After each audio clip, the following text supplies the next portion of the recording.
Good evening and welcome to Personal Finance. I'm Kukuletu Cele. Most people begin working in their early 20s until their 60s.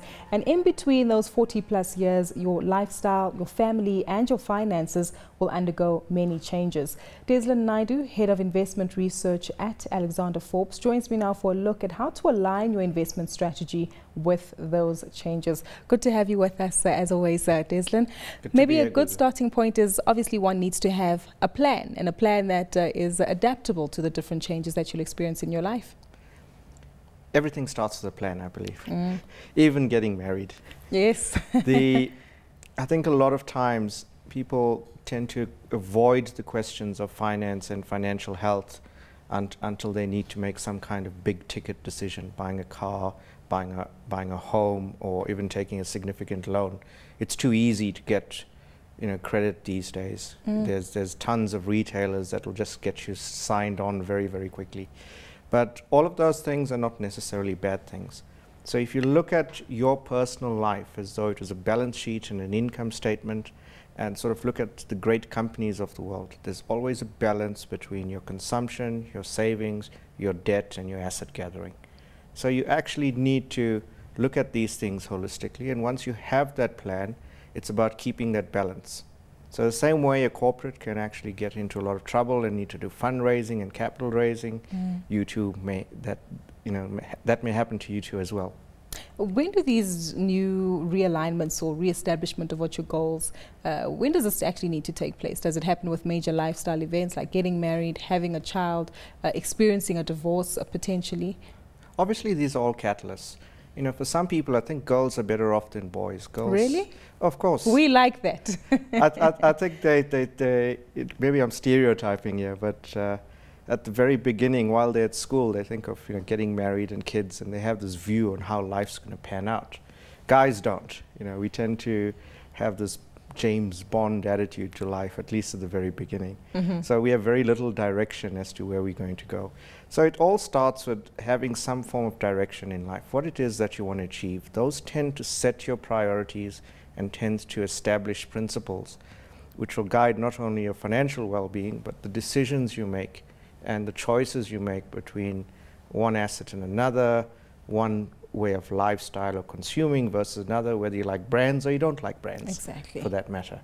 So the earlier you start with that, the earlier you have that vision, the easier it is to actually start with your financial plan. You can do it yourself, or you can actually get people to help you with that process. I think family forms of planning and budgeting are probably the best catalyst in establishing good principles. So parents should start household budgets with their kids when they're sort of in their pre-teens, so that they understand these financial concepts. And you build on it as you go through life. Exactly. You don't actually want to have sort of these unforeseen catalysts, because that tends to put you in a bind. It tends to force you to look for liquidity, i.e. going out for a quick loan at an exorbitant rate that puts your future cash flows into jeopardy. So plan your events, have a certain viewpoint or horizon as to when you think these would happen. Life is all about changes, so that they'll completely turn on its head at some point, but the overall plan should stay stable. So get your credit when you need it. It's not a bad thing. It must be based on affordability, based on objective credit for expenses. I do not support that. You do not borrow money to go and spend it away at a club. So what should I be borrowing my money for? Anything that upgrades your personal well-being, education, getting a certification, a computer to help you with things that you do. So those kind of lifestyle adjustments, definitely. Asset-based expenses, such as a vehicle, because the alternate to the vehicle is you'll spend that on a taxi fare or some other kind of public transportation. I would say that even certain forms of clothing is fine. Really? Yep. I like that kind of outlook. Shoes, perhaps? Depends on the shoe. If you're an athlete, by all means, Zola Bud Peterson set out a standard in the late 80s, but sometimes shoes do help when you're running. But they say clothing maketh the man, but you don't have to take that always as literally as that. But there is a certain perception and persona that you should carry on at your workplace in terms of professionalism. A lot of companies talk about their professional dress code. So if you're doing it for those purposes, by all means. If you're doing it for bling purposes and Jay-Z and 50 cents, then perhaps not the idea that you're looking not the for. ideal outlook. But you mentioned something quite poignant here, is the fact that credit and how you handle it and how you manage it and make sure that you're using it on the right things. As you approach the later stages in your lives, your 50s, your 60s, approaching retirement, is it advisable not to have any credit at all? And if you do, what kind of contingency plan should you put in place? Credit's very hard to manage as you get used to it. So therefore you must have this intent not to have it at a certain point. So as you approach retirement, you stop having sources of income except for those things that you've saved or put in place. And when you have debt, it starts to erode into those income, into that income stream. So not having it and starting to move into a cash-driven lifestyle thereafter is very, very important. Having your house paid off, very critical. Any credit cards, etc., should be available to you, because a lot of times you'd find that your income that's coming through will come through monthly. And there again, life happens, things need to be paid.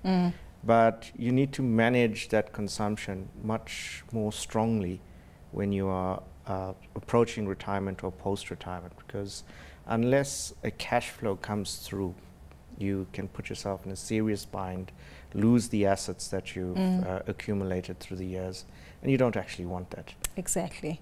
Deslin, I think we focused on consumption, where credit is a key role there, and maybe let's move on to your speciality now, which is investment and investment strategies. And so often, let's begin with the 20-year-old. We always get told that go for a very aggressive strategy, which means more exposure to equities. Does this also depend on one's risk profile? The risk is always relevant. There are two things about risk that you need to understand. One is risk tolerance, the kind of risk you as an individual would be capable of handling.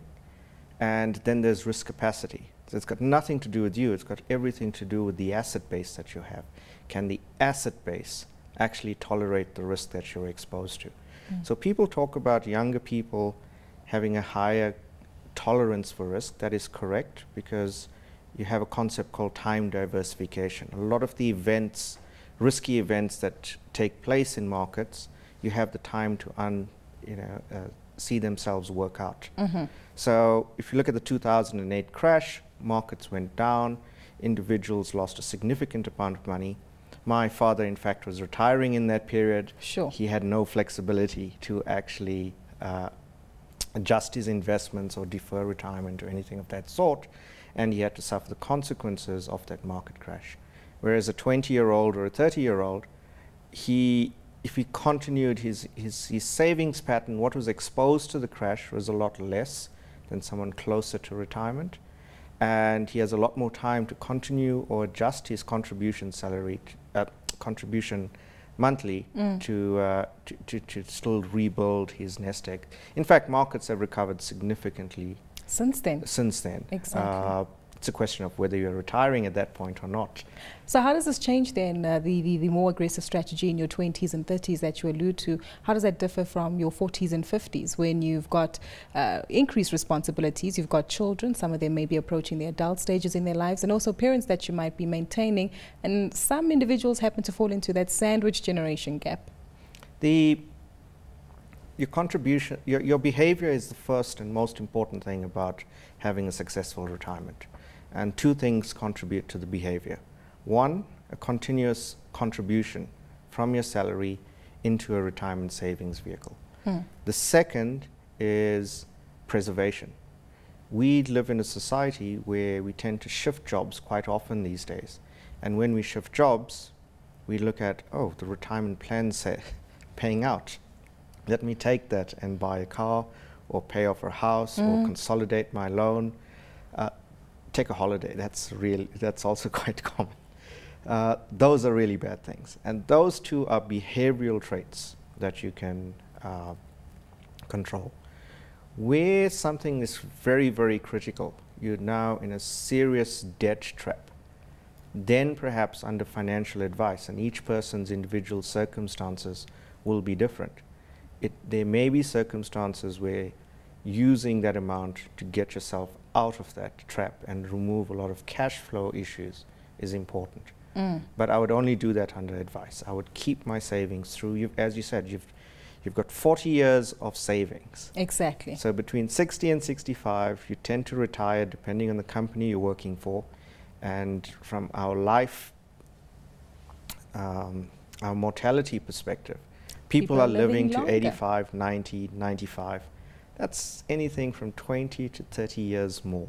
Let's touch on that and maybe use your dad as an example. As you alluded to, he was retiring at the time of the financial crash. For an individual at the moment who might be planning to retire and realizes that maybe they've got a couple of extra years on their hands, is continuing some kind of investment strategy still advisable, and how do they manage that according to the risk that they're able to take on? There are varying views on this around how much of risk an individual should be taking as they approach retirement. There's a lot of views that says that the risk should be quite high because you've got 35 years more in terms of drawing down. Now, in an environment where you are managing your assets in terms of your future life, you can make the decisions to take on a lot of risk because you're managing the assets, you can control how much you draw down, etc. But if you're buying an annuity, remember, a lot of your retirement savings, particularly those coming from your salary as a pension fund or provident fund contribution, is there to replace your salary. It's not there to shift you from one form of lifestyle to another. Rich, richer, richest. That's exactly. What we always think. I mean, it's beautiful that all of these marketing campaigns have these idyllic sunsets and these beautiful beaches and golfing lifestyles. And it is something we should aspire to, but that doesn't come from our sort of compulsory retirement savings. Exactly. That comes from additional savings and additional smart investments. So one needs to separate those two facets. So I believe that those components that are replacing your salary, you should actually have a far more controlled strategy as to how that capital is going to generate income for you. And those elements which are lifestyle changing, legacy investments, they have a lot more tolerance to risk because you don't necessarily need to draw down on that to live. In fact, your legacy assets are for your kids. You should never really theoretically be drawing down on it. Exactly. Deslin, unfortunately we've run out of time, but that's where we'll leave it for today. Thank you so much for your insights, and that's it for Personal Finance this evening. A big thank you once more goes out to Deslin Naidoo, Head of Investment Research at Alexander Forbes. Remember that we want to hear from you, so you can send your tweets or any comments to @CNBC Africa using the hashtag Finance410 or to myself on Twitter @Kukumfupi. Until next time, it's goodbye for now.